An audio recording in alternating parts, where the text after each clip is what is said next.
Today we're going to discuss what to do when you encounter external resistance.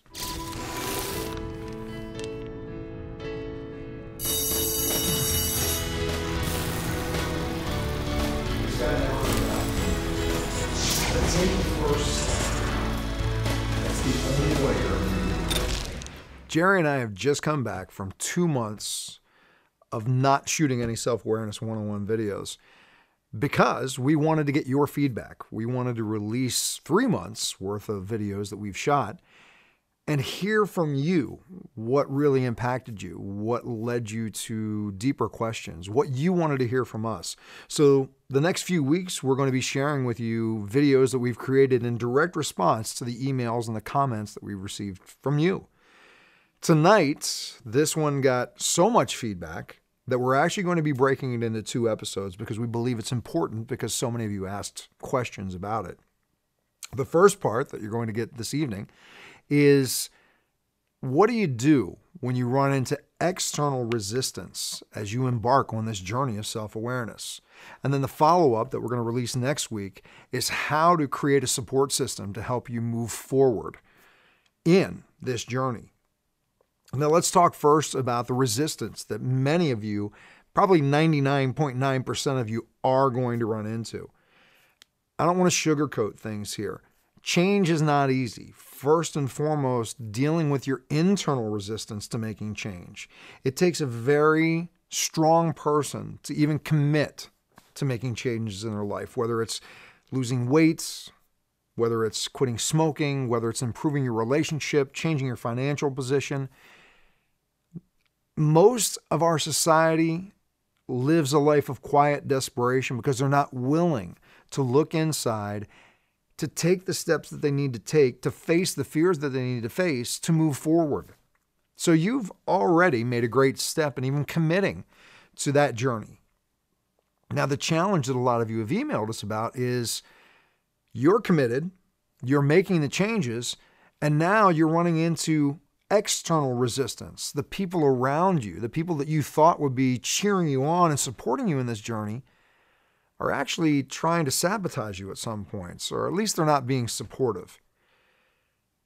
I know for me, this showed up when I decided to quit drinking. Those of you who have been watching our series know that the beginning of my journey of self-development, self-awareness, came because I had basically destroyed my life through drugs and alcohol.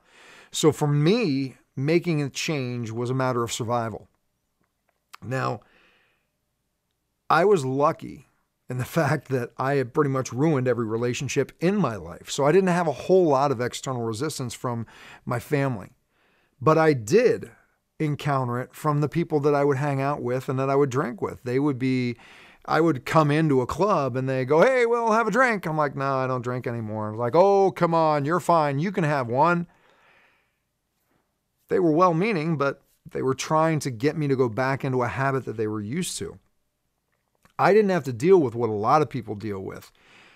As I was on that journey, people would come to me in tears because they were really doing everything they could to, 1, stay sober, but 2, to become a better person, to integrate themselves back into their family lives, to be responsible. And as they did, some of the people closest to them would say, "You know what? I liked you better when you were drinking." And it made no sense to them. It beyond made no sense. It hurt them deeply. And we looked at it and we discussed it and we explored why. And the thing is, when you make change, you not only affect yourself, you affect the people around you. As an example, with someone who's quitting drinking, taking it to that experience, you start asking people to trust you again because you're going to be a responsible adult. You're going to pick the kids up from school. You're going to pay the bills rather than take it and gamble with it or do whatever. These people have been conditioned to however many years that you've been drinking and using, don't have the trust that you want so willingly. And you shake their world because now they have to adjust. They've gotten used to life operating a very specific way because that's the way that you operate. And when you make those changes, they become scared. The easiest thing for them to do is to get you to go back to what they can control, what they can understand. Now, for others, it may not be that drastic. You may be looking to just improve yourself. You may be looking to gain weight or get in better shape or quit drinking or change your diet, but you're still finding people resisting. Why is that? Sometimes it's because you're forcing them outside of their comfort zone. If you can lose weight, if you can improve your relationship, if you can quit smoking, they don't have an excuse anymore for the things that they're avoiding. Sometimes it's more dramatic.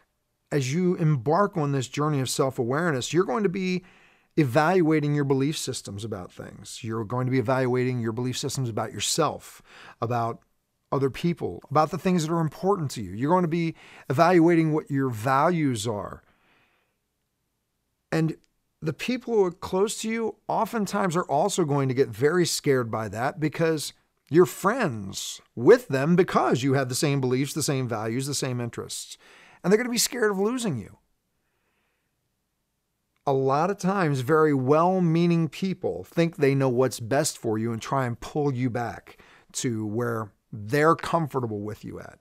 Now, I want to ask you to take a look at something. There's a couple of points of an exercise that we're going to offer you to help deal with this external resistance. And one of the first things in that exercise is I want you to get very clear on why you chose to embark on this journey. For most people, it's because there's an area of life, something that's been going on that's been causing them so much pain. They said, you know what? I can't deal with this anymore. There's got to be a better way. There's got to be a different way. That's where the majority of people step up and apply themselves in making change and becoming more self-aware. There is a percentage, and you may be one of those who just decides that you want to become enlightened and it's something that pulls you towards it. But most of us, we enter this path because we're in a lot of pain. And the reason I want you to get clear on this is because you are going to encounter resistance. I'm 99.9% sure that you're going to get that external resistance. It's part of the process. You need to be clear on why you started on this path. For me, it was a case of survival. You know, the people that I mentioned that I would walk into the club and they go, hey, Will, here, have a beer. I couldn't. And for me, I actually had to end some of those relationships. Now, I'm not suggesting that for you. What I'm suggesting for you as the second part of this assignment is when you come into that resistance from people, first thing you're going to need to do is have that certainty of why you chose this path. Because the next thing that I'm going to suggest to you is that you establish boundaries with these people, meaning that the first time that you talk to them about your new diet or your new personal development journey, they're possibly going to joke with you. They're probably going to kid with you. Some people are going to be downright cruel and go, are you stupid? What'd you do? Did you join a cult? Talk with them and say, hey, look, you know what? I understand you're not into this, but it's something that's important to me. Please support me. And if they don't respect that boundary, you can get to the next point of saying, okay, here's the boundary on this. We don't agree on this. I love you as a friend, but when it comes to this subject, we're just not going to talk about it. And that works in a lot of cases. Sometimes you actually have to go to an extreme. For me, that extreme was actually ending some friendships. Again, referring back to the people in the clubs. You know, when I came in, they wanted me to drink. They told me I didn't have a problem. And for some of them, that was because if they admitted I had a problem, they had to take a good look at what was going on in their life too, and they didn't want to do it. The journey of self-awareness, to many people around you, they'll tell you you're selfish. You know, what are you doing? Trying to change this, do that, do the other. And there is a big part of this journey that is selfish. You've got to take care of you before you can ever take care of somebody else. You've got to be certain of who you are before you can help somebody else. As you become more self-aware, as you make the commitment to focus on growing in that area, you then become selfless. You become the example that other people can step up and follow. Because you are going to inspire people as you grow. That's another thing that I can tell you that I'm 99.9% positive of. You are going to inspire others to make their changes.